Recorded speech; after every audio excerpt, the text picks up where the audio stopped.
arena. Real Talk with Lavi covers all. Let's get real. Wednesday nights at 8 on Win FM.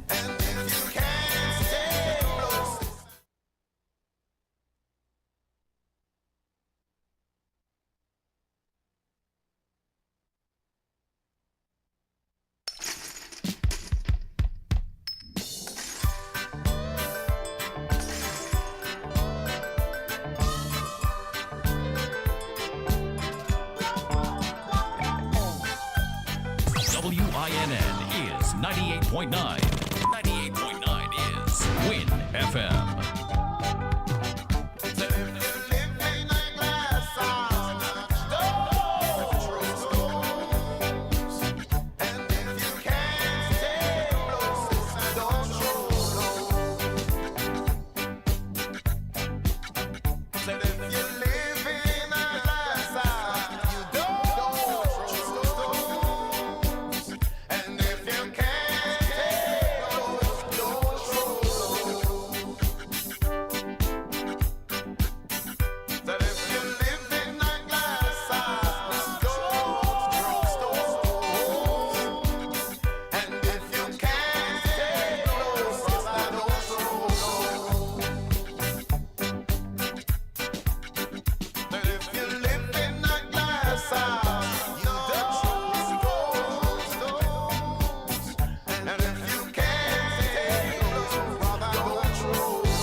Let's get real on Win FM. Hi, this is Lavi. Let's get real Wednesday nights at 8 on Win FM. Get ready for an hour of real talk that will keep you engaged and informed, bringing you insights, the hottest topics of the moment, and perspectives that matter from the runway to the political arena.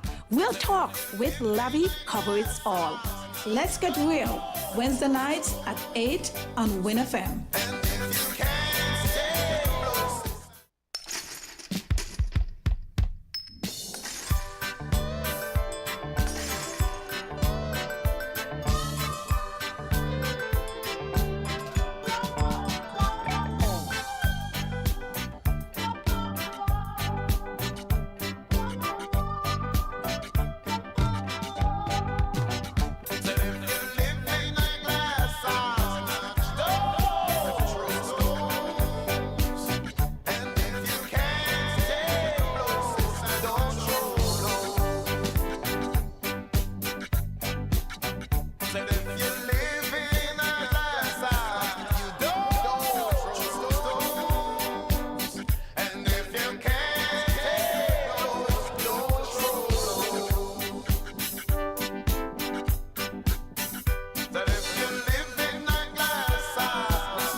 Let's get real on Win FM. Hi, this is Lavi. Let's get real Wednesday nights at 8 on Win FM. Get ready for an hour of real talk that will keep you engaged and informed, bringing you insights, the hottest topics of the moment, and perspectives that matter from the runway to the political arena.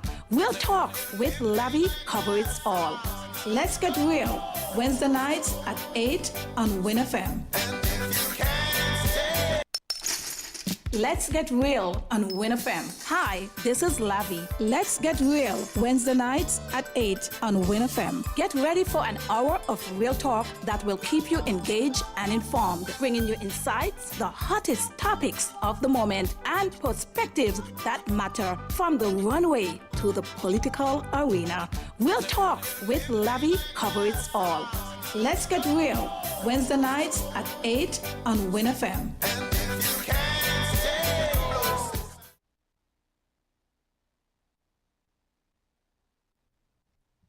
It's a beautiful Wednesday night right down here in St. Kitts and Nevis. Once again, a pleasant good evening to you.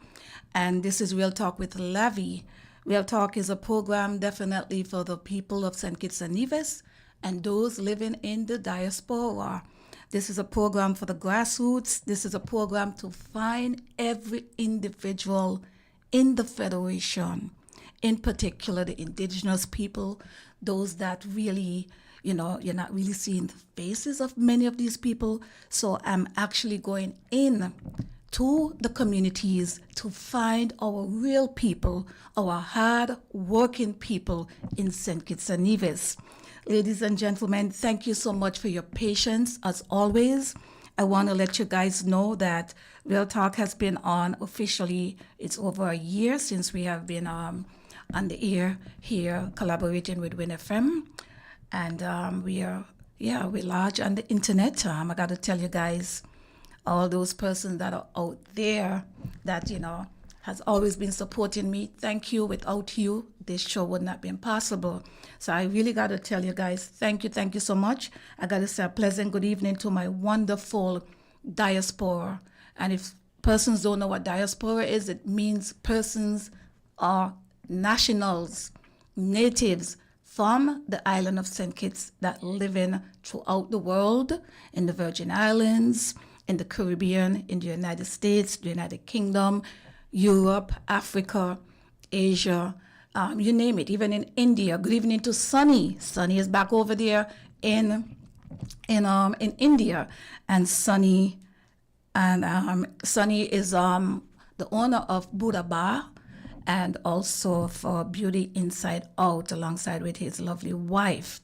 Yes, I know sometimes we tell ourselves that everything is commercial, but I have to let you guys know that these are persons that we have that are always listening to the Real Talk with Lavi, and I appreciate you guys. I got to say good evening to my Indian community, my Asian community. Yes, we welcome you. We welcome anyone that have, the best at heart when it comes to St. Kitts and Nevis. This is what I represent, and if you can see, yeah. So tonight, the topic is going to be on deportation, and I have someone that was deported many years ago. If you guys follow my pages on social media, on Instagram and on YouTube, you would see the video that went viral with a deportee, and he's in the studio, and we're going to have a discussion this evening. We're also going to correct something that he said that many seems to forget the topic and the focus on that, so he's going to correct that. And I just want to let my audience know we are welcome for constructive criticism, because everybody not going to like what we're doing, but we welcome all. So once again, a pleasant good evening, and those hearing my voice, you don't know, I am from the island of St. Kitts and Nevis. I was raised in St. Peter's Parish. Yeah, but regardless, I am a Kittitian, and I am someone that truly love my country and want the best for St. Kitts and Nevis. the folks out there on the grounds in St. Kitts right now, those over in Nevis, welcome. It's always been a pleasure to know that our locals are recognized, and I am going to make sure that I make it possible I'm going to take a dive into our communities and seek out those grassroots people and people that have the real wisdom, people that basically, I wouldn't really say that they're shy, but some of them don't think that they can be on the airways because, as you know, we come from an environment where we like to shame people. But with the Real Talk with Lovely Lavi, I am going to be a representation to help people find themselves, help them find, their self-esteem and bring their confidence on. Because my personality is just too huge for me, people. It's just too huge in a nice way. Tonight, my guest is none other than Mr. Blackman. And he's excited. He can't wait to start talking about his deportation. But before I bring him on to speak, people, because we're going to have a wonderful show tonight. Yes, I always like to put my little blessing in. And last week, we had Mr. DJ Rankin, and we had Tough House. We also had, who else we had? We had someone else, Mr. Jesus Sparta, and we was talking about entertainment. And previously, before that, we had Mr. Glenbo Hobson. He's a diaspora up there in Florida, a DJ. And these are the people that really make up Real Talk with Lavi. And I'm just letting you guys know, anyone wants to come on the show, you can always contact Real Talk with Lavi. You can inbox me, and you can also call Win FM. Yeah, we're still looking for sponsors for the show, and I'm hoping to, as we go forward, that we will start seeing some more sponsorship. And I can tell you that I've really seen some changes here at Win FM, and I really like the vibes. I don't have any helmet. I call it a helmet, but I don't have any earphones, over my head. And so I really like that. I just feel free. And the persons that are working hard behind the scenes to upgrade the management and staff, everybody here at Win FM, I got to tell you guys, you're doing a wonderful job. Yeah. I got to say good evening to Mr. Jeezy, Sparta, good night. People start sharing the page, tag a friend, tell them all. Mr. Eustace Hendrickson, that's the diaspora. He works for Cable and Wireless. Back in the days, it's now Flow. Yeah, so he has been basically following not just Real Talk with Lavi, but persons are out there looking on the inside, want to know what's happening in their country. So it's a pleasure just seeing you guys here tonight. Good night to you, Glenbo. So, ladies and gentlemen, the show begins. The topic is deportation, and I just want to read this out before I allow my guest to speak, because like I said, he's ready to go. This guy is like, he's sharp, he's ready to go. But I just got to let you guys know that when it comes to deportation, when persons are deported back to their place of origin, it is normally without the necessary resources to house and maintain themselves. The responsibility of resettling to realize a positive outcome is the responsibility of the deportee and the society as a whole, inclusive of government agencies. The society should be empathetic to the situation and to be prepared to provide assistance where necessary. The deportee should show gratitude for assistance and utilize any skills he or she has to become self-sufficient in the shortest possible time. You hear that, people? They have to become, self-sufficient in a short time. Yeah. Got to do what you have to do, people, because if you don't do it, it's not necessary somebody's going to do it for you. The society should refrain from stigmatizing and stereotyping persons who have been deported as criminals misfits, and failures. The deportee should not become angry with the society if an individual or individuals label them and speak of them in a derogative manner, but rather embrace and appreciate the positive actions towards them. All right, so I just got to let you guys know once again, welcome to the Real Talk. It is 11 minutes after the hour of 8 o'clock, and I have here in the studios with us Mr. Blackman. Good evening to you, Mr. Blackman. A blessed evening to you. How are you doing? I'm blessed.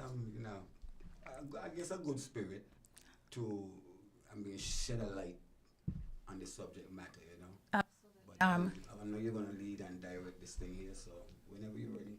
Well, we're ready. I would like to give a journey into what deportation might be. Before we go there, take it easy. Yeah. So what is your full name, by the way? Speak in the mic. Lancelot Davis. Yeah. Even though we're here, don't. I know you're looking at me, but you have to make sure you speak in the mic. Okay. So what's your name again? Lancelot Davis. Lancelot Davis. Like Sir Lancelot. Yeah. So what part of St. Kitts are you from? I was born in the first free village in St. Kitts, Challengers Village. Okay. I was born there, but when I was born, my mother left me in Boys Village until I was about 4 or 5 years old. Speak in the mic. Until I was about 4 years old, and then I ventured to the U.S. Virgin Islands, when I was about 4 or 5 years old. So who is your family down in Challengers? Basically, I know the Petes, James, and Davis. Those are your family? So yes. Most of your family is overseas then? Well, the majority of Challengers in my family. Okay. Mostly all the James. So who is the family down in Challengers that people would know, like the Petes? They have Petes in Challengers? Harry Petes. I mean, if you know the well down there, the well by the side of the road. So that's your family? Yeah, Emil Davis. Okay. All right, so let's get to your I'm journey. a James and a Davis from Challengers. All Go right, ahead. so let's get to your journey. So you left St. Kitts at what age? Between 5 and 6. 5 and 6. And you Yes. went to the Virgin Islands? Went to St. Croix. You went St. Croix. Right. So you went elementary school down there? Every school down there. You remember any the name of the school that you went to? Yes, all of them. But you don't have to call all, but can you name one? The first one I went to was a school called Alien School. Alien School? Yes, it was just basically for like these islands down here. For There was a lot alien of at the Kittians and Antiguans and stuff there. It was in a place called Strawberry Hill. Yeah. And then the first school I'm conscious of, the first primary school was in a place called Frederiksted in the west. Yeah. Well, as I said, you don't have to call all the school. I'm just, Right, okay. Because it's a short program tonight. But I heard you said that the school that you went was for alien, and it really touched something for me because I also left St. Kitts as a young kid, and most of the time when you was not born in the Virgin Islands or in America, you could not go to the public schools because you was not a U.S. citizen. Exactly. All right, so so I guess we on the same part. Right. And then you was in St. Croix, and you left from St. Croix to migrate to the U.S., the mainland. US, yes. Yes, I migrated in 1976. 1976. Yeah, we left St. Croix in 1976 and we went to Texas. But we were the first Kittitian in Texas. You don't know if you was the first I'm Kittitian. saying probably was. But You was the what?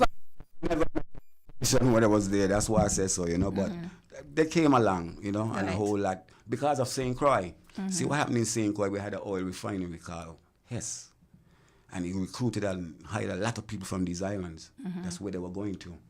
But when it folded up around 75, 76, they gave you option if you want to go to Texas to work in like Exxon. You ever heard of Exxon? It's the biggest oil refinery All in right, the so world. then you left from St. Croix with Hess. I mean, I know Hess was basically a big company in St. Croix, Right. and it has done a lot for people. In It's St. part of Exxon, but nobody know. Yeah, in St. Croix, yeah. Exxon really own it. Anyway, I'm going to Go let you ahead. know that some of the things that you might be saying, if you cannot have it substantiate it, because the program is not really about them, it's about the deportees, so just be careful when you're calling other names and stuff like that, Cool. okay? So when you went to Texas, how was it over in Texas for you? Like your lifestyle before you came back to St. Kitts? evolve, you know, because Texas evolved. It went from a really extreme racism to, you know, to a kind of where you could abide and live. Especially in the big cities, there had a lot of migration to the But big you're going to have racists and you're going to have, because some black people are racist too, you know. Yes, I'm not saying So we that, got to be careful. I don't mean you, because as I said, this is Real Talk with Lavi. And I know many of us left, I know a lot of people left from Sinkers and they had a better life over there, because apart from being racist, we also have the colonialism what we had back in the Caribbean as well. Right, okay. You know? But when I say racism, I know it was like institutional. You know, it's like when you live in a lot of the southern states, to be honest, they try to make sure you get a record before you reach 18. It's about voting, but they don't tell people this. What do you mean by get a record? A criminal record, they'll put it on you. Who As they? a youngster. Who they? The system. But I was young too, and I don't have a criminal record. So what do you mean by that? For instance, okay, like I used to work at a hospital, and I remember riding home one night with my bicycle at 12 o'clock. What the police them did to me, you know what I'm saying, and trying to prove like I stole a bicycle until my mother came on the spot and correct everything. But I know, but I'm starting a lot of stuff like right, that. Right, and I understand, right? But Institutional don't you have anything good apart from maybe what bad has happened? You don't have. Yeah, we haven't got to that part yet. Yeah, but I did ask you. I mean, in Texas, right? When you went there, what did you do over there that was good before? You know. Well, I went high school, graduated. I went to the U.S. Air Force. That's so good. And what did you learn there? I got an honorable discharge within a year and a half. It was a medical discharge. Okay, I have an honorable discharge, and when I came out, I went to Job Corps and took up welding. That was one of my first occupation that I took up, which is combination welding and pipe. I used to work in the refineries. Yeah, you know? right. Yeah, I have a brother working he used to work in a refinery in New York. Right, and I did a lot of jobs. I even went to Vancouver in Canada looking for jobs, you know, US 5 highway through California. So you was a working man, and yes, so you serve in America, and I think you mentioned that you have your degrees, so you went. Yes, I got actually. Your certification in what area? Okay, one, I have an electronics degree, not a degree, a certificate. Yes, nice. Okay, yes. but I have 2 associate degree and 1 psychology degree in psychology, and I have an associate of liberal arts, an associate of applied science. The applied science came by taking the electronic certificate and adding it with my associate degree, and then I get associate of applied science. So it's a lot of degrees wrapped up. But you see. So with all those degrees, I'm just asking it because we're just keeping a conversation. Go ahead. Don't worry, it's real talk. You're a grown man. You've been there, you know. So with all those certification in psychology and different things, right? What happened to take you down to another road that was able to send you back to St. Kitts as a deportee? Blessed question. Yeah. Well, see, some of those degrees that I got 2 outside in the streets, but 2 inside. Okay. Me and somebody got together, a connection. Me and a Panamanian girl, right? And she linked me in a kind of way that we got together and we started to see how we could do things, right? Because she had a connection from Panama. Right? So I mean, you're a follower then, because if you're a psychologist, I didn't have no psychology degree at the time. You didn't have No. So you didn't have it at the time. No. But you see where I'm going, right? And I'm not saying like I'm attacking you, Right. because we only human, eh? And sometimes when things happen to us, sometimes it's other person influence that help us do things too. I think it was my struggle. Mine was unique and particular. I left my family and never went back at age 17. Never But went. you know, you're the only one will have struggles. I didn't say that. I'm not making an excuse about my struggle, but I'm saying because you on your own at that time. I was at my own in America. Look at me today.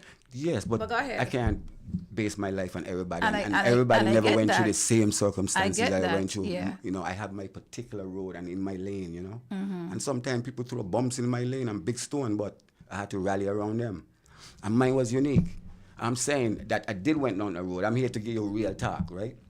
I did went down that road, transporting, delivering, okay, with this Panamanian girl for a while, throughout different spots in Texas and Louisiana and these places here. It sounds bad to you, right? No, it but I'm doesn't saying sound at bad my to me. age, no, I'm saying at my age, I'm saying I was trying to even, what you call, pay for my colleges at the same time too. I was going to college at the same time. I'm trying to get all these stuff together to go to college. But you were doing things, and when I said you, Mm-hmm. when people do things against the law, and they get caught, there's no excuse. Well, because you were trying to get this to pay. I didn't make any excuse No, at all. sweetheart, I'm keeping a conversation, so Right. I'm not talking at you. You know what I mean? I'm speaking in general, because a lot of us sometimes like to get and say, well, oh, this person make me do this person this, and this person that. At the end of the day, you're supposed to know right from wrong. And when I say you, we're speaking in general, because you think, I will not bring you here to just speak about you. Right. You understand what I mean? I Because understand. Go ahead. everybody, so I just want you to know that, so you don't have to defend everything that I'm saying, because nobody perfect. And everybody, remember, we're born big. So we're basically born into a dictatorship world where people telling us, we're born into the system. The Matrix. And if we know better, when people know better, they do better, right? But there's something that happened, as you said, up there, and you got deported, right? And after you got deported, can you tell us the experience of what happened, what transpired when you get deported to come St. Kitts? How was it? Did just somebody else show up by your door, or were you in prison? And then you got deported after? Yes, my particular case. So you was not a case where you overstayed or anything, No, right? No. You served time. Yes. And were you American citizen? No. You was not, but you was a green card holder. Yes. Aha, that's why they got a lot But of see people. what happened?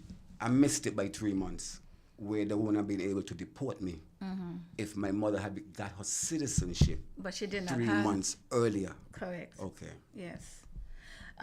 You're live on the Real Talk with Lavi. It is 8:22. If you're just in tune, this evening topic is deportation, and I have here in the studio a very intelligent man, and he was once a deportee. And I am saying that he's a deportee, but I want to let people know I'm just saying that. But at the end of the day, it's a human being we're talking about, right? We're just kind of giving a description as to why he was deported. Yeah, I was involved in the drug trade. Yeah. That's what I'm saying. I'm laying it out and straight on the table. Yeah, Why no would you- I'm problem. not- But I'm telling you something. I never got caught with any drugs. But I got 2 big drug charge. Okay? And that's one proof that I was could establish if anybody wants to see how I was fighting that case. Because there was a radio report went out to a police officer saying he's looking for But excess. I'm gonna tell you this ain't really relevant like to the deportation, because at the end of the day you don't get deported. Yeah, I'm You showing know you what I how mean? it came along. Right. So when they came, you went to prison, Yes. and then when you went to prison, what was it after? You served your time. Well, when I was in prison, How long did you stay in prison? Like you served your time, and, about close to 6 years plus. and then from there, what happened went when to they a come federal to you? agency. From there? Yes, straight to a Fed, and then straight home afterwards. And then straight home. That's what I want to get at. Right. So from prison, you went straight to a federal agency. About 3 months, yeah. Well, for 3 months.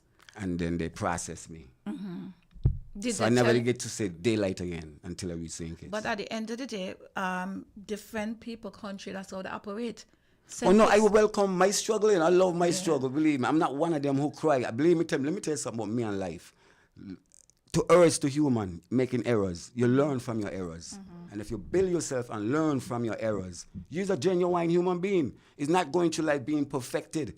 Because people who's perfected never had experiences. Because if you had experiences, you're going to know you're going to fail some. So when you come back to St. Kitts from the deportation and you land in St. Kitts, what happened there? Lord of mercy. Another life started, believe me. What I'm saying, because mine was a very peculiar case. I never had a daylight in St. Kitts consciously that I know. And then I had an accent, strong accent too. So everywhere you went, it'll give you up. You understand? The struggle. But at the end of the day, I think that's what a lot of people fail to understand, that when they leave their country, the islands, and they go up in America and into other people's country, that's no matter what, they must always remember where they come from, because anything could happen. So when you came and you land on the airport, what happened from there? It's hard for somebody 4 or 5 years old to remember where they come from, especially all their life was out there. In primary school. You don't remember anybody back home. Yeah, because you were nobody. Not nobody. So did you had family here to receive you? Relatives, yes. Okay, so when you came off and you clear immigration, did you go back to prison, to jail? Did they put you in the jail, or you went straight to a family? I had an option. They talked to me. What they will do is, when I came by the airport, I came with 3 federal officers, okay? Again, all that is relevant because you say you don't want to venture down into an experience what me came with 3. Well, I'm just trying to keep the show, so the show be for 1 hour. For 1 hour, and Right. it just, we don't just stay and talking and take No that. It's not problem, really, no problem. I'm just going to give you the journey of a deportee. Okay, so I came back, and there was 2 uncles there receiving me. They didn't even know who I was, okay? Right. I hear them asking if there's a Lancelot Davis here, and I was looking, that's my uncle? I never Well, see yeah, because him. you live as a kid. Right. Uh-huh. So, and then I went to their house, okay? And And how old you would have been? 34, 35. You're a grown man. Exactly. But go ahead. Yeah. But the blessing is with that, I came back with so much skills that would have helped me to, bring myself back up. And believe me, that road wasn't easy, and it's still not. But because nothing in life is going to be easy, eh? I agree, and Yeah. I welcome that struggle. I've been struggling all my life, and without a struggle, I don't feel good. I welcome struggles. I'm one who go through struggles, very humble and peaceful. And the key of becoming a man is overcoming your struggles. Not that you're rich or you're poor. That's not make you a man, It's overcoming struggles. The struggles you went through, you get a different dimension, So a broader horizon. you're telling me you went to struggles. I want to explain the struggles, because struggles, what kind of struggles? Here in St. Kitts? Yes. Trying to get a job, number one. Okay, so trying to get a job. I So had almost 8, 9, 10 years, I had to be self-sufficient. Couldn't find a job. Laid out about 100 applications. where did you go? All kind of place. I don't want to call names, because I might. No, I don't but know. it's not relevant now. We're just keeping a Right. conversation. Hotels, OD Brisbane, up and down, I get 1 or 2 truck driving jobs. I would drive truck for a good while. But do you know, right? And I'm speaking in general, eh? Sometimes a lot of us, even though we might be in a profession, when you're starting over, sometimes we're not going to get the jobs in that particular profession. And I'm now speaking general for anybody, right? So we might go this place and we might go this place, but the people are being compelled to hire anybody. And that's not right? the point. The point is that... Let me finish. Go ahead. So I am saying that there's a lot of other jobs that persons can go into. Like there's another deportee guy, and he came and he couldn't get any job because he left pretty young too.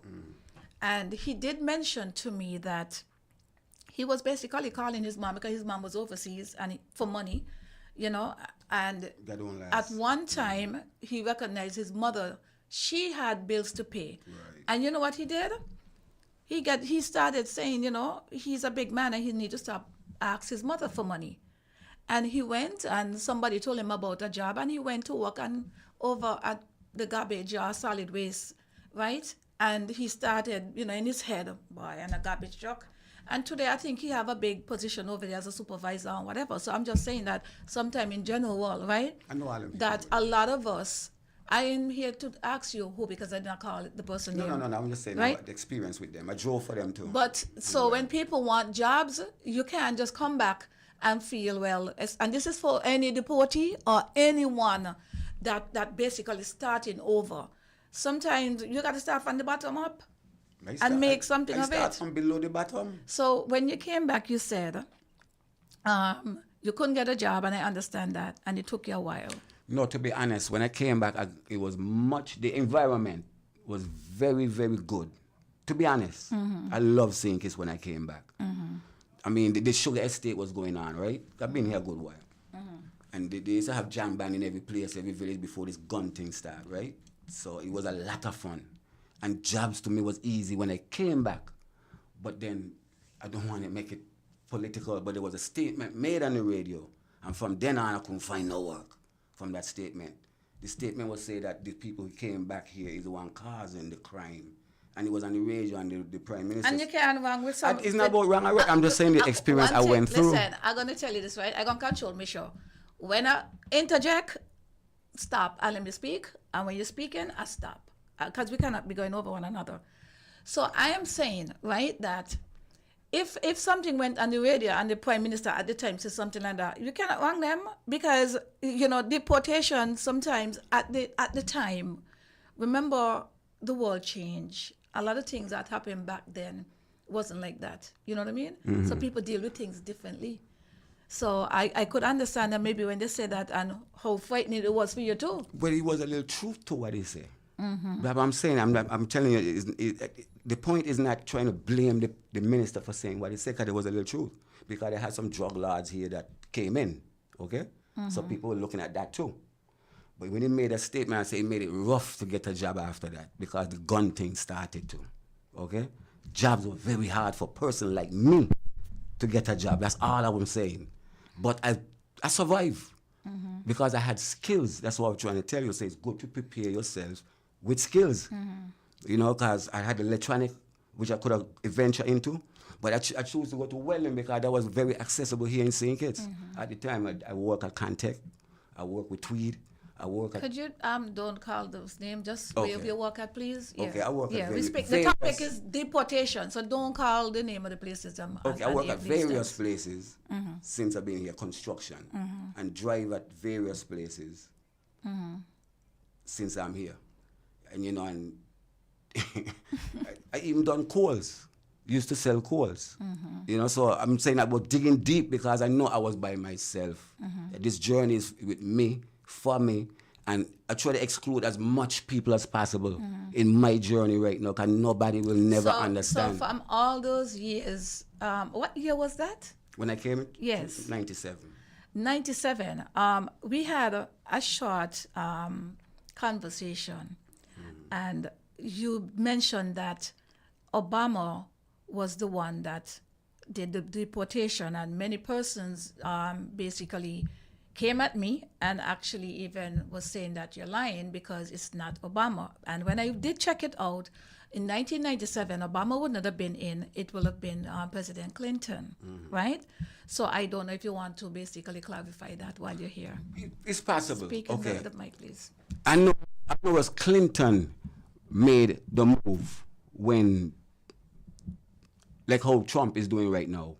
Clinton is the one who bring it up, but I'm saying Obama was the one who deported a lot of Caribbean people. I came 1997. Clinton, at the time, there wasn't deporting much people. But if it's not Obama, if it's not Clinton, it's the president of the United States, and they have a right to implement what they want to implement, because things gonna happen. You know what I mean? And this is like a sign for many persons out there that goes to America or goes to in other people's country, and you go to do wrong. It's not everybody gonna accept you wrong. In St. Kitts, things what we do in these small islands, what we do here and what we do overseas is not the same. Like for instance, I will go down 4th Street, and I've seen with many other young girls, no matter their age, there's a lot of men, whether young men, middle age, old age men who are supposed to know better. A woman passed, and they're either going to say, see, pss, pss. If the woman ain't answer or whatever, they're going to curse the woman, or they're going to actually touch the person. I've seen it. They'll hit them on the bum and on the body.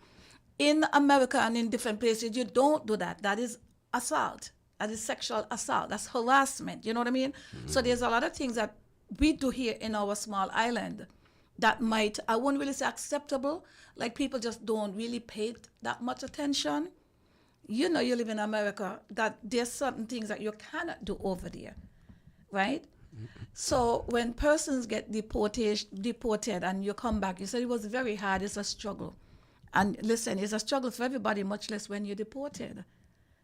So how did you survive? Like what you do for survival? I know you say you work different places, but did you eventually hold on a job? Yeah, I hold on many jobs, my own jobs. Correct. I was working we was doing even burglar bars and gates. Nice. I was working with a brethren in Greenland, Denzel Slater. I call his name because he really gone. I tell you, then I can't. No, he gone. Where they gone on that? No, can't get in the Okay. don't call on here. All right, Empress. Yeah. So, it was 3 of us there working, and we did burglar bars and gates. At the same time, I was still doing landscaping, But that's how I scrape up. you know, find a job there doing a little welding and then there was a lady from the the YES program. She see how much I was cutting yards all over Greenlands, and she called me and asked she wanted me to teach 2 courses for them, you know. So I even taught 2 courses. You got people who doing landscaping right now, no, they still call me teacher, you know what I'm saying, from teaching those courses. So I'm saying I didn't come back with no intention to damage this paradise at all. As a matter of fact, I think I'm amazed the way it's being kept, you know, and the way it is. And I have to give some credit to it, the way it is. Because to me, it's not a downtrodden third world country like how most people would think. As a matter of fact, it's moving almost a little bit like New York right now. There's different people coming here and everything, you know. So, I mean, I have to give credit to where credit due. I never came with the intention. I came to survive, okay? Because it's been all my life just trying to survive wherever I am at, wherever I go, wherever I land in. And I never try to be a judge for people to say, you're going to go to hell, you're going to heaven and be this big ruler and teacher, because I'm a student of life. And I learn as I go through life, you know. And every instance where I go, it become a learning and make me stronger. I mean, I have strength right now. I know I'm so humble in this situation where I know other people will go do drastic stuff because it's drastic measures I'm going through. But when you get a peace, you learn to get a peace and a calm. You learn to survive. And I'm not nowhere close to blaming anybody. Never did, never will. You know, I would say this here, right? That I guess people deal with things differently. A lot of people go through struggles, but sometimes people bring on the struggles on themselves also. That's very true. Because you have some people that just own way. It have some people believe that they could continue doing this, and when they get caught, basically, even what they was doing, they don't even have anything to help them get out. They actually become, I would say, a deadbeat on their families as well. Yes, you know? a drain. I agree. I agree. Especially if you ever get yourself on cocaine or crack. So let me tell you this here, right? So you have been in St. Kitts, and I did hear you mention that down at the shoreline, you would see a lot of persons that was deported. You said that a lot of them would hang around down there? Yes. That's what you said? Do you know why they would be hanging around down by the shoreline? I guess because a lot of people there, so they go where they could see people? Well, no. To be honest, some of them, all of them is not the same, but some of them have drug habits. And they can't hold on a job because most people who are on that drug have to be close by that source. Okay, they can't run away from that source. So they'll have to be around those areas to get their source. That's some of them. Some of them is just, it might be a mental issue because I know America like to clean out her house. Okay, Cuba did it one time and she sent a lot of people who was crazy to America. So America will clean out drug addicts and all that and send them back home, okay? That's a problem, a serious one, because I don't know what's the solution to that. So if your head is clear and lucid, you could come out of this. But if you're in drugs, I don't know what's the answer for that one. But these people are going to be sent back all over the world. It's not just a St. Kitts thing, because Trump is doing some lying because they've always been sending back home criminal deportees. What that's those who done crime. My thing is, if all you go up in the people in country and do bad, prepare if he's gonna send you guys back home. And people need to be held accountable and stop just blaming whether it's Trump or whether it's whoever, the presidents or the leaders of the country. Because, criminals are bad. Who is the real criminals though? But that's another subject. But what is another subject. No, but what? That's no, another subject. No, and that's another thing, right? Real criminals are not criminals. Criminals are criminals. That's the whole point. I agree. You understand? Because if somebody murders somebody, one cannot just say, well, who is the biggest, the real murderer? You understand? A crime is a crime. And this is what I see happening to a lot of people. They like to defend wrongness. No, I don't. They like to defend wrongness. I'm not like that. My worldview, seeing that, is a bigger worldview as to who is the real criminal in these matters that's going on right now in this, what we call the whole world crisis. And guess what? Whoever is a real criminal, if you get caught, then you're a criminal. If you ain't get caught... some of them got too much power to get caught. Yes, well, whether they ain't get caught... Power is what's going on right now. Power. And that's another thing. People with power do what they want to do. And nobody blame them. Nobody accuse them. They only accuse those who have no power. They blame the victims for the victimization, but they don't blame those who have the power to change. Go ahead. Listen, you okay? No, I'm saying, look, you're touching up an issue where I'm a poor people defender, okay? I've always been all my life. I grew up within the Black Power movement, all in St. Croix. I was always black conscious. I love black people. And I don't like to see people getting taken advantage of. I see how the world turn right now. And it bothers me. You know the problem with a lot of people who believe that they want to save the world and they want whatever. Sometimes people they kind of put their head where they're supposed to put their head. People need to focus on what's in front of them. Sometimes a lot of people sometimes say they want to help other people, or as you say, use some kind of black defender. But sometimes you got to deal with yourself first and get yourself together, because it is myself. That's what I'm saying. I'm a black defender because I learned to love myself first. That's why I love myself and my kind. Self and kind, okay?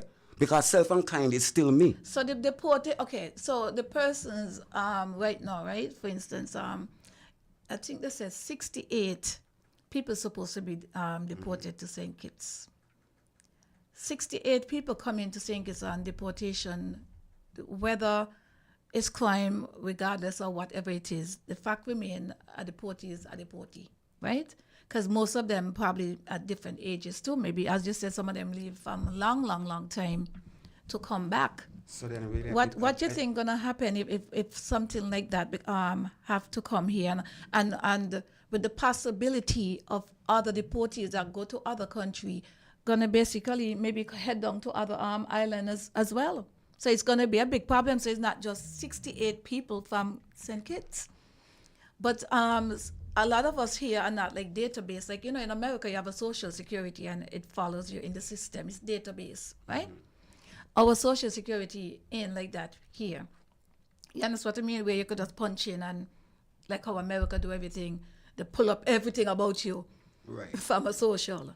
So some of these people can go back to wherever they come from, and they could get a passport and leave from there to come over here. Nobody really know what they do. So it's what do you feel about that? Well, you got people leave from islands come here too. We don't know about their situation. And some a question that I asked you. Yeah, but I am going to answer. Yes. But I'm just drawing a situation. No, but you can't draw the situation where you never answer the question. But I'm coming to it. Just have a little patience, darling. I'm coming to it, I've been having a patience. Okay, let me move. If I ask you about a phone, I want you to tell me about the phone. Don't go back over there, go get an example, and then you come back to it. Well, you tell me about what we're going to do about the situation. People coming here, we don't know what they're coming for. That was why I said what I said. Because we really don't. But I was speaking on deportation. So we are speaking that the 68 people that they have supposed to come back to St. Kitts, right? Then it is likely, like I said, other people are being deported to other islands. Okay? As you said, we don't know what they get deported for. But they will be able to come to, remember we got in this free movement and come into our islands. And I'm just saying that the place is very small, so I'm hoping that, the national security or persons who are in charge of these kind of things are really looking at all these possibilities, because we have to protect our natives.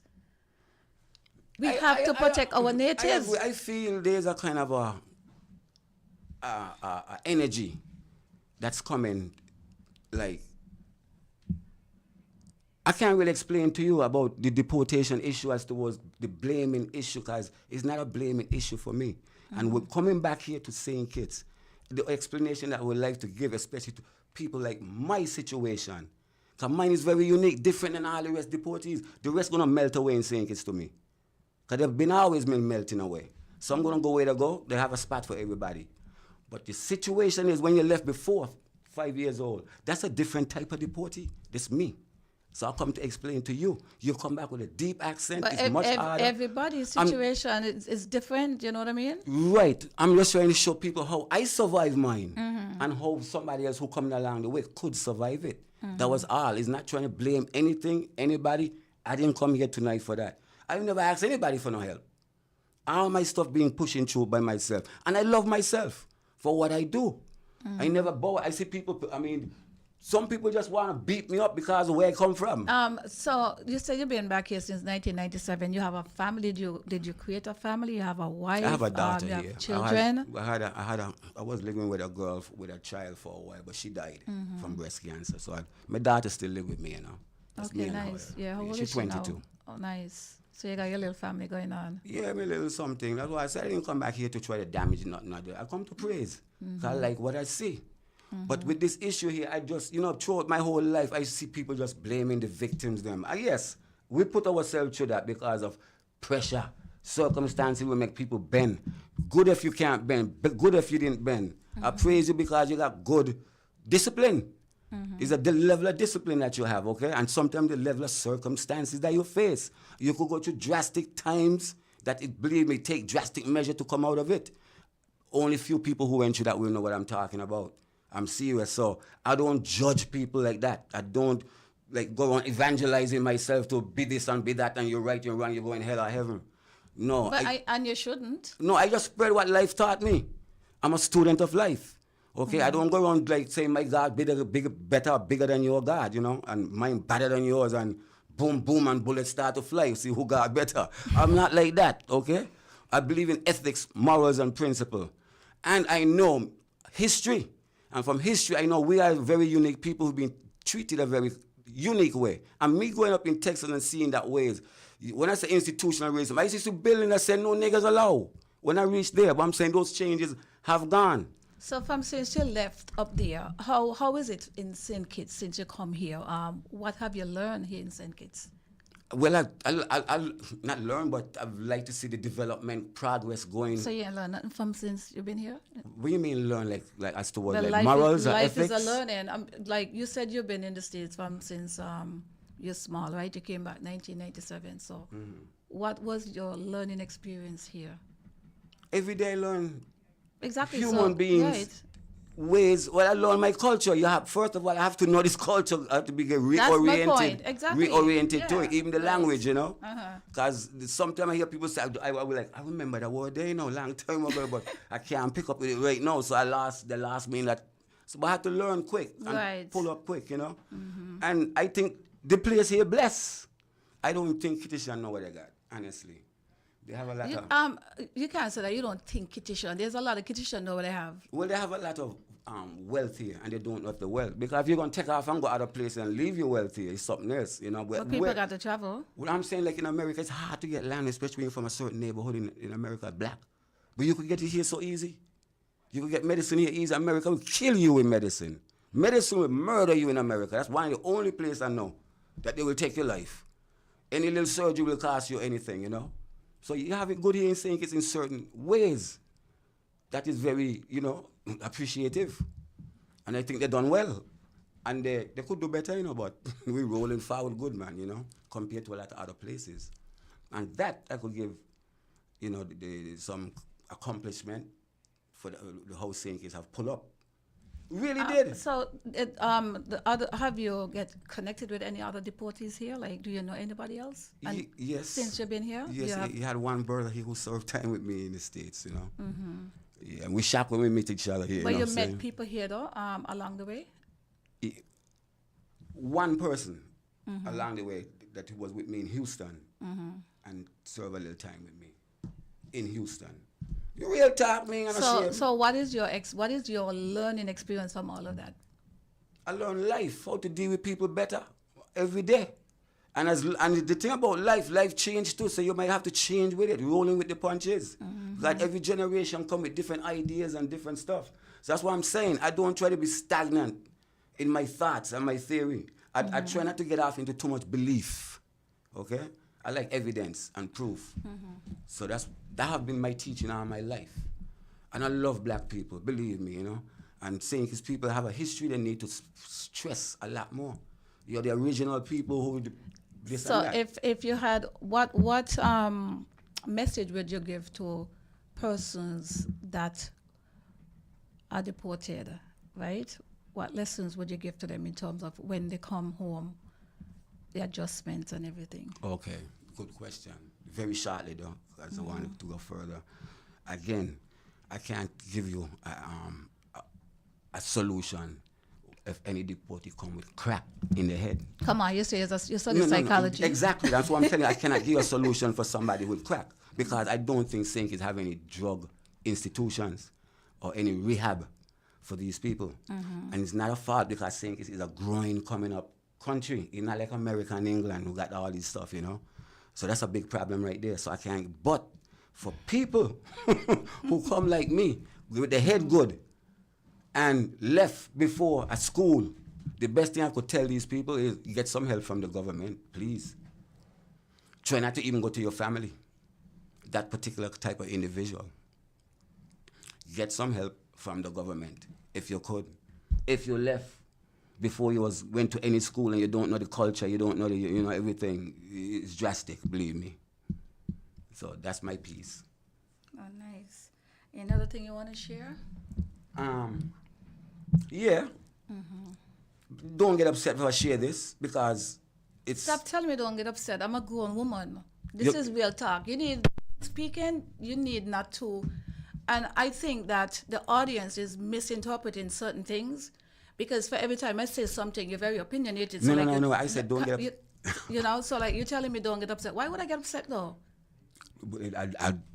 I learn life. People get upset. I know, but why that. would I get upset? Well, I was going to tell you. Once, I already told you, once you speak your truth, once you be respectful, you can think I wouldn't get upset. Why am I going to get upset? You're so sexy coming in here looking. You always look sexy. But You was... So what you wanted to say, by the way? Yeah, I think a little 1-2 minutes history Go ahead. on this issue, a deportation, and with America.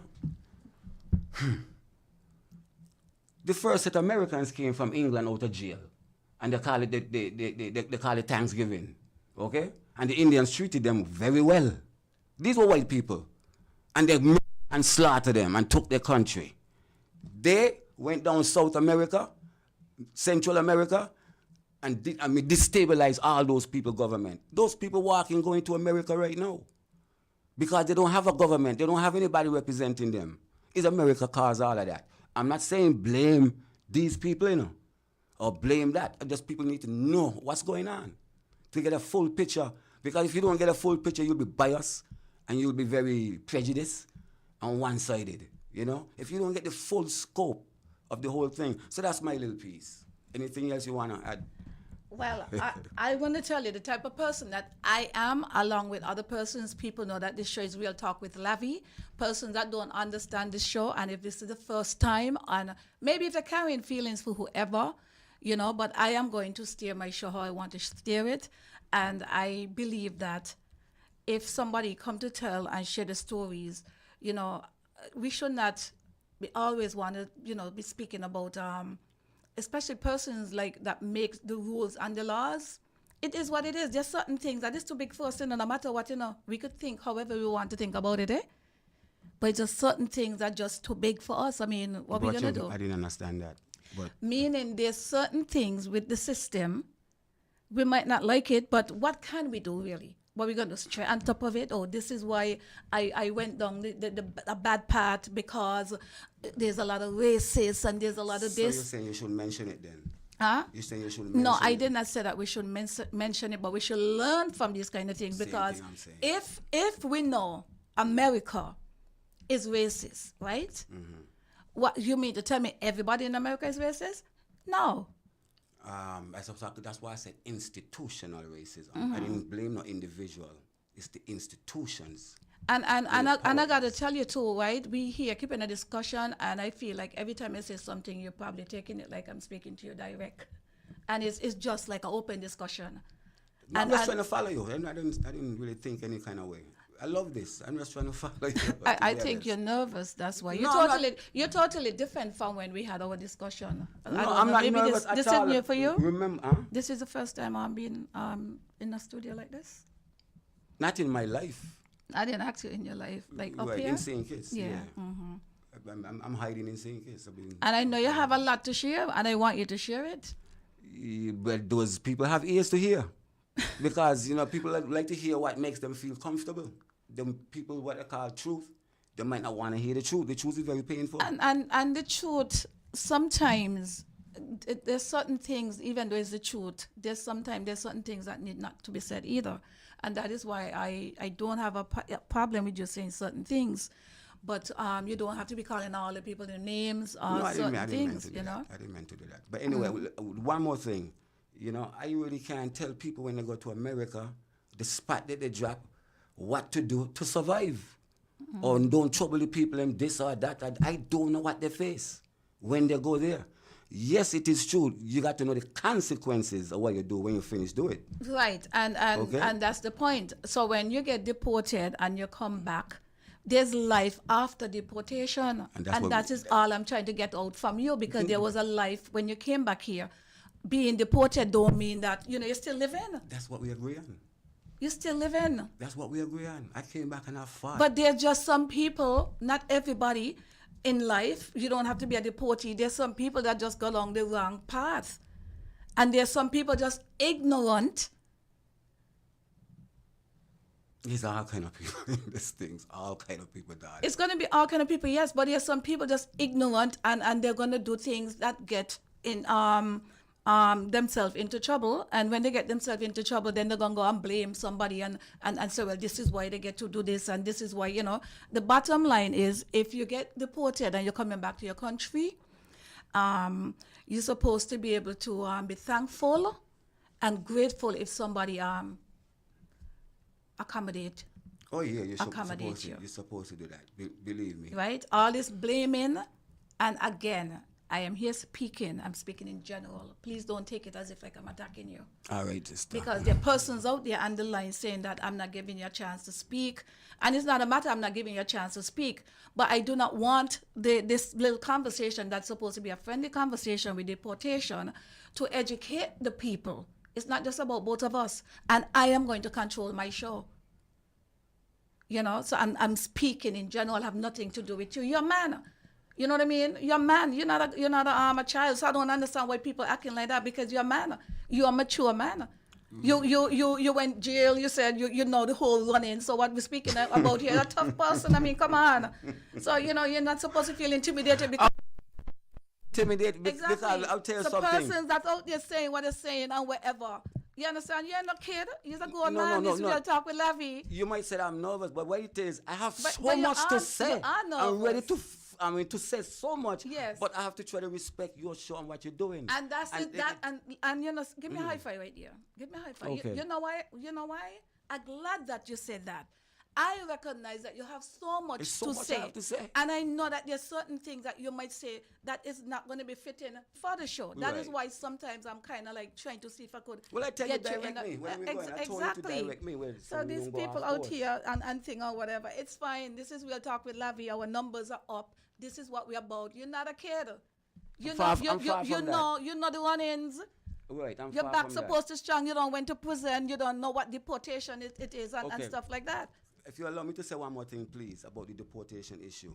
Why is not good to judge people, right? Because this situation going on right now with Trump is a lot of people who don't have documents.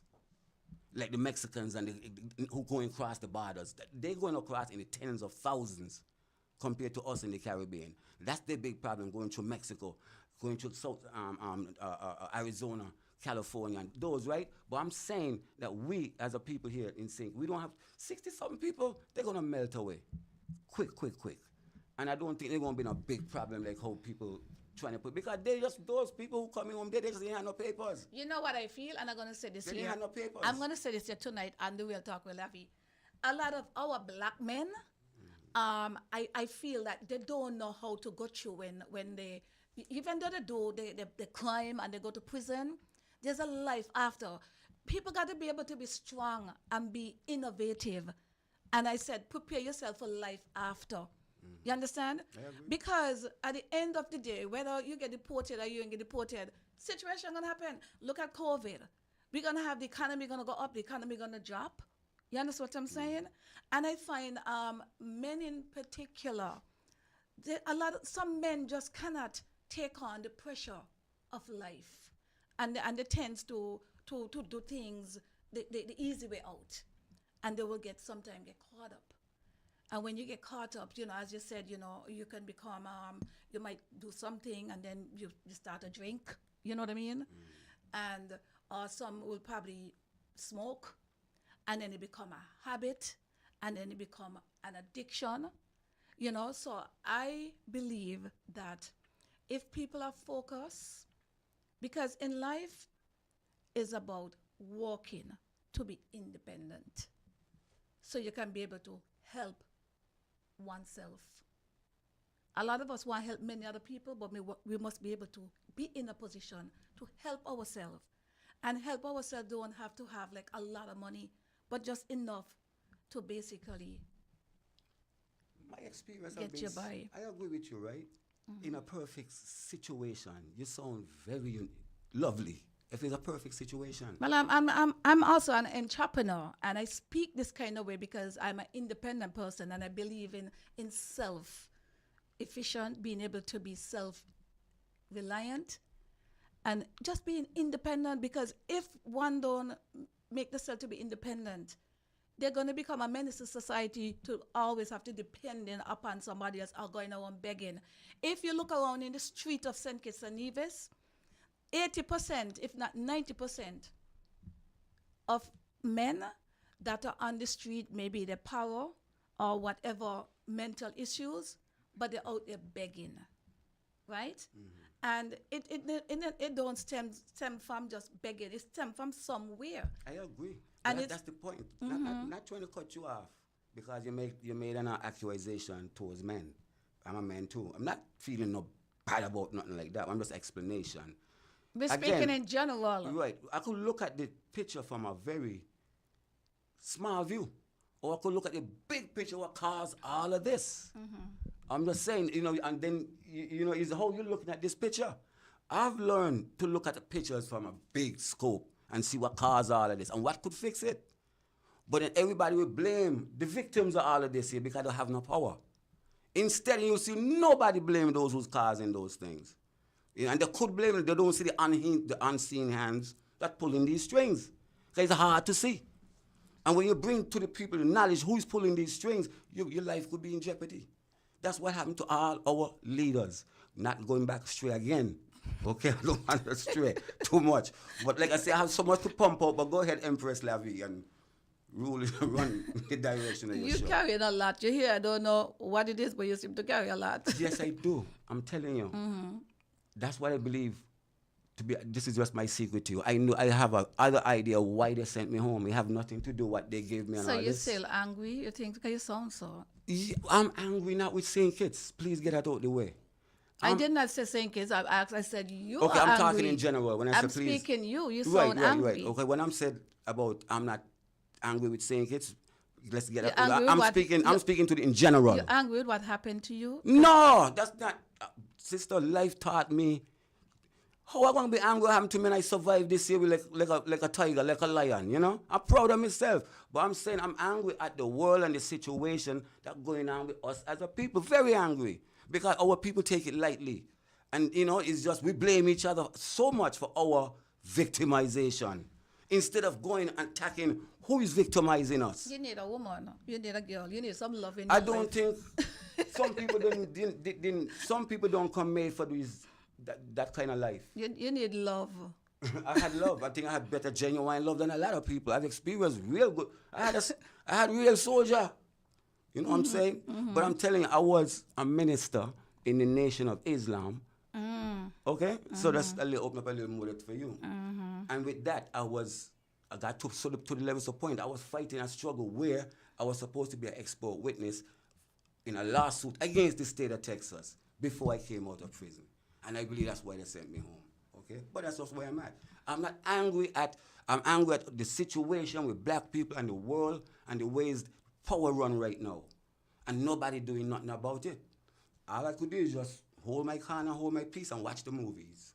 And that's what I do every day. Just watch St. Kitts and the movies. And it's dramatic and it's very nice watching it. So that's where I'm at. You have a girlfriend? Again, like I tell you, I have a lot of girls and a lot of friends. You want to put it that way, But like I'm telling you, right now with my situation, I think a girlfriend will be more of a liability than I said, okay? At my situation. I want to see something happen with my daughter, and accomplish certain way in life before I think about anything else, to be honest. Because that's my legacy, and that's my only legacy here. So, I mean, if I have a girlfriend, you know, that's... let me tell you something about me. When it comes on black women, I have a teaching to give the world about black women that they need to know, to be honest. That's the way I feel about black women. You say if I have a girlfriend, you know, I go back in ancient times to see where our bloodline came from. And the black woman with her mitochondrial DNA who have all the life story in it, you know. She is the queen of glory. She's the pedigree of humanity. And, you know, black people need to be awakened so much to know what's going on instead of always believing what these media say and these people say and all these media this and that. And I like social media for one way because you get people personal opinion. Other than what institutions formulate for you to know. And you better know that. You know what I'm saying? So my fight is with the system. And it's going to be a fight till I die. You see what I'm saying? And that's the way I really farm like this insane cry. From a black power movement. I never came out of me. You know, red, gold, and green, we used to wear them stuff in our lace in St. Croix. I was one of those members as a youngster coming up like that. I went to the States like that. You see what I'm saying? And I landed in a state called Texas, Lord of mercy. But it's a beautiful state. Let me talk some good about it. Powerful, rich. Oil, cotton, everything you want. It's one of the richest states in America. And it's very powerful. But you got to be strong in the states of a black man and learn to fight. If you don't learn to fight and stand up for your rights and what's right, you'll get dissolved. Those slave states is not like the rest of the states, believe me. And Texas is one of the most powerful one, you know. And, you know, like that, they could do what they want to do. But I believe in always keep up the struggle. Even here, keep up the struggle and fight. You know, till the last breath in you. Even if you, because look, to me, the people who goes to this life smiling and grinning, to me, they're the one crazy. Because if you're not upset at what's going on in this world today, what's the sense you hold on to religion for? And ethics and morals and principles. Why you hold on to it? Personally and inside your little hole. Why you don't dramatize it to what's going on in the world? I will dramatize it like that. I feel like fighting power. I never fear power. I love my fight sister. So that's me. The deportee. Okay. Whence I came from, Empress Lavi. You know, I have to give you your full qualifications, man. You're being blessed in certain kind of ways, like I tell you, you know. But I deal with love and light. I don't care what nobody say. Mm-hmm. I deal with love and light, and I work with what I could work with. You do. I cannot get up every single day in my head, fight. My thing is, I'm a lover, not a fighter. I'm a lover too, you know. There are certain things in the world that has been going on. I'm born into it. And there's certain things just not my business. You know what I mean? And if that's your way and you want to fight, don't worry, more power to you. I love fighting for you, but to see you. No, just to see you look so happy and joyful. But I don't want you to fight for me, though. Fighting for your cause. You don't have to want me, darling. And I don't want you to fight for me. It's something I'm born to do. I don't want nobody fight for me. Okay. And let me tell you this here. Not for Lavi personally, but collectively. We as a people. No, but I'm going to tell you for me. Mm-hmm. I don't want nobody fight for me. Anybody that I'm going to be affiliating I want it to build and help me grow. I don't want to fight for me. I don't deal with war. I'm a lover, not a fighter. Different stroke for different folks. That's how I take with it. But see, my name is Sir Lancelot. He was a lover and a fighter. You heard about Sir Lancelot, the movie? Mm-hmm. Sir Lancelot the Great with Queen Anne. I like to look at things that can make me happy and smile. I don't have time to basically focus on the negative and also things that is not necessary. So you don't think keeping up the struggle and fighting for the rights of your kind is necessary? Fighting for what? Your rights, the rights. A lot of people do more talking than actually fighting. They just talk, and that's it. No, I'm talking about this a worldwide struggle. You know, this a pan struggle. Or it's a pan-Africanism if you want to. I don't have time for that. I believe in God, the Most High, and God is love. And there are certain things that you can put it in the wisdom of God to do that. But again, as I said, I did not come here to speak about that. It's all about deportation. And I listened to you, and I realized that some of the things that you're talking about is very deep. Like, And well, it's your struggles, it's your story. You It's know what I my mean? lovely struggle. Yeah. So my thing was just on deportation, and this is the topic, and it is now 10 minutes after the hour. So I'm gonna be wrapping it up. It is Real Talk with Lavi. is you going to adapt a deportee? Lavi? Okay, that's joking. Let me see what this person's saying.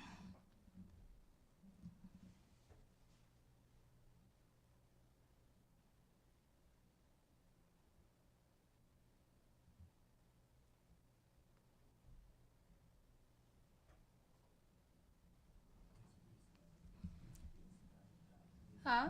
Yes, I know, right? I was reading something from somebody, and that's just the thing. I know I have somebody is a deportee here. They're nobody mindset and nobody, regardless you're deportee, the mindset not going to be the same. I understand. I mean, I am American citizen, so it's not as if like me not understand what deportee is. You understand? I come from humble beginnings. I think what happened, some of the audience, they're not accustomed of a black woman, a woman being able to control herself being a host like this. Because as I said, I control my show. This is Real Talk with Lavi. And if I bring somebody in here, I'm not trying to cut you across, but at the end of the day, the topic, I need to know what the purpose of the topic and what we're really going to speak about, right? Every deportee situation not the same either. They're going to have some deportee come home and they have loving family that going to accept them and give them that start, and they're going to have some, don't have any. And you don't have to be a deportee to don't have any start either, because you very well know there's a number of people who leave from here and go to America by the family, and you think that that's the family you left in St. Kitts. And when you go there, you can't believe your family is like a stranger to you. Let me say this, if you don't mind. Again, Yeah, I got 2 minutes, and then we sign out, Well, okay? I'm going to try to get in 30 seconds. Again, if you never done school in St. Kitts, and you never had a school or experience, it's a different type of stuff coming home, Empress, where you don't know anybody, nobody at all. You can't get no job. You're like you're handcuffed and you're blindfolded at the same time. You're expressing about that, and I agree. And that's the only type of deportee that I grieve about. Because their life is jeopardized because they are vulnerable. Extremely vulnerable. Somebody's saying, what you did, why they send you home? No one should feel shame to come back home. That is where they're from. But the issue is not me shame. I don't have no shame at all. No, he just making a statement. Okay, He's all not right. attacking me. you. Okay, I thought it was and that's attacking what me. happened. And I think every time I say something, like, don't take it as an attack. Well, let me just know it's speaking. not about me, because I might take it like that. But you see, you did for psychology, where you're taking it like that. Psychology is not how you see it, Psychology is a complete different thing, how we're being defined in the streets. Okay? In the streets, it's being defined like you're walking trick. I guess maybe that's. You work in I guess psychology, maybe that's that's a what different- when people live on the street, they probably have to always be thinking they're an attack, like somebody gonna attack you. I ain't attacking you. Okay. Well, no, I thought you said what the person said. This is a Rasta man that said that he's somebody that means well. So he's basically said what you did, and why they sent you home. No one should be ashamed. So he's speaking as a general question. Well, I appreciate what he said, to be honest. Yeah, so it's not it's not for you. He mean anybody. Empress, it's people here who is ashamed of me more than I am ashamed of myself. And so if they're ashamed of you. That's what make me stronger. Exactly. And make me walk prouder. Exactly. Right, You got to get your I've confidence always been in on. my struggle. I love my struggle. Yes. I'm telling you. And I love fighting for you, even if you don't. I do not want you to fight for me. I'm very confident. Stop using the words to me, please. Okay, for my kind then. No, I don't want you to my fight for kind. me. Okay, maybe you're not my kind, but I'm saying I like to fight for my kind. Myself and my kind. So only fight you go fight. I was born for it, darling. Some people are born for certain things. I'm telling you. Everywhere I go is just how I am. I was born for it. That's why. This person, yes, Yaka, good night to you, Mr. Yaka Woodolph Gillard. Good to see you here. Yeah. He's a Rasta man. He mean well. Okay, well, Yeah. I thought it was another message. It's just to enlighten people, I have no kind of vexation about my Believe me, I'm one guy who welcome. I say that all my life. I welcome my struggle. You seem like you do a lot of debating. I did. So every time somebody says something, you debate. And because I'm here now, you got the people that make it seem as if like I ain't allowing you to talk, but you taking it like it's an attack. No, because some of the issues I'm kind of connect, and Oh, so you're bringing back memories or something? not memories, but where you don't want me to veer off to. Sometimes it connect to what we're saying about deportee. So that's why I mentioned it. But sometimes you don't want me to go so far off. You want me to keep on a certain No, line. and it's not like I don't want you to go far off, but I just want you to stay on the subject. But anyway, I'm going to close out the live tonight. All right, darling. Do you have any closing remarks that you want to leave before you leave here tonight? Well, I would like, yes, one closing remark that is for real. I've been listening to the comments since this supposed to be mass deportation coming home. And I don't think that anybody should let anybody in the house if they don't have that kind of mind and heart set to deal with that problem. Let the system deal with it. Let the system deal with it, because going to the family will frustrate the family, and they have the right to be angry because they don't know about you, especially a situation like me. So if I had to do it all over again, I would have go ask for help from the system. Start from the police station, stay in jail in the police station until something work out for me, instead of going by families, to be honest. Just to get a clear mind and you can focus better, because if you go by family, your life could be in jeopardy. Take what I tell you, especially if you've been away all your life. And that's my piece. All right. And I hope they hear the last piece there a lot, because it could be, detrimental, serious business. But, to everybody, just keep fighting and stay fighting and focus. And that's me. I stay fighting and I stay focused on our struggle, sister. So that's me. Sorry that I couldn't be the perfect human being as you want me to, But again, I love my struggle and I love my Stop saying what fight. I didn't tell you. Didn't I tell you I want you to be perfect? No, you didn't. Okay. And this is why I want to, basically, it's real talk. I don't want you to tell me what I did not say. Right, but I'm going to tell you this. I am perfect, okay? I'm a perfect human being. I make mistakes. That's a human being. I make mistakes, so I'm perfect. To err is to be a human. To make errors is to be a human. If you don't make no errors, you need to fly home up there where the rest of them don't make errors, right? But if you're going to be down here as a human, you're going to make errors. That's a human being. I'm perfect. I make mistakes. But you got to learn from it. Because if you keep repeating your mistakes, then you're mad. That's the definition of a psycho. One who keep repeating the mistakes. But you learn from mistakes. When you ride a bike, you learn still. So. All right. It's 18 minutes after the hour of 9 o'clock. It was a pleasure. It was a pleasure to you, and I hope I have done something and enlightened as to a journey. A journey of a deportee. With no shame and, the power to move through still. All right. And I hope you keep sitting on your throne and wearing your crown on your head. I'm actually sitting. On your throne. You just need a crown on your head, man, because I could see it in the bloodline, I'm telling you the truth, Lavi, you might need to study and give back to black people about the black woman, how important they are. I could see them striving and moving up in life right now. And it's something magical about them. Because they were born and blessed with something called managerial skills, Because they're going to make children. They got to know to multiply the food and the clothes and everything. So they're good managers, naturally. But then if you check your mitochondrial DNA and anthropological studies of, even the woman called Eve is a black woman in Ethiopia, bones they found. And in those bones, they trace history and life. This is what they stand for. See that womb? That's your womb. Life came out of it. That's the life. I respect you so much, you just don't know I'm impressed, I tell you. Thank you. Because I fight for this struggle here for a very long time. And you'll be good, darling. Okay, have a good night. We're going to see each other again sometime. Okay. You too.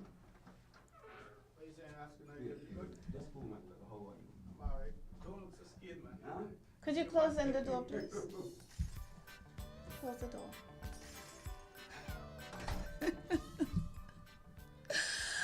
Whoa. It is 20 minutes after 9 o'clock. Well, what a conversation tonight with someone that was deported from since 1997. to 19, this is 2025. He have his own belief. It is what it is. Next week, our guest will be none other than Austin Edinburgh. Yes, people, you heard it. Right here on the Real Talk, our guest for next week will be the advisor working in the office of the Prime Minister, Austin Edinburgh. It was really nice to be here tonight. I've learned a lot, but I must let you guys know that I am a strong woman. I understand enough. I am not a kid. I'm a grown woman, and nobody is going to dictate my show. It is Real Talk with Lavi. And I will say this again. I am also an American citizen.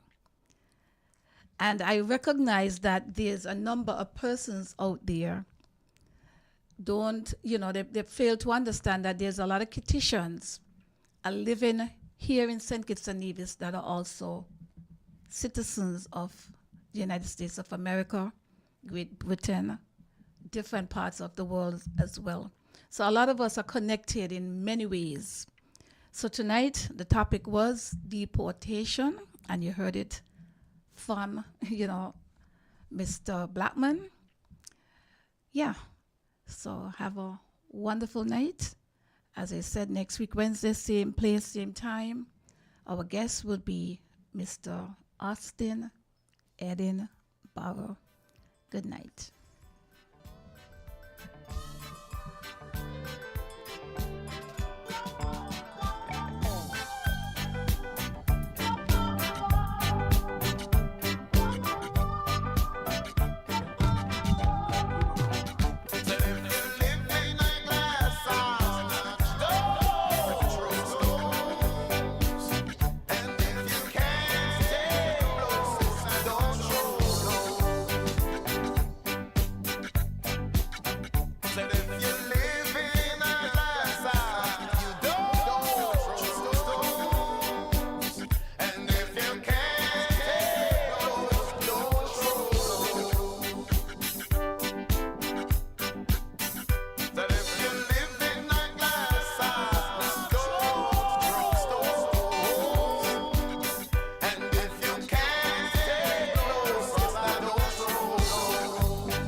We're different. We're 98.9.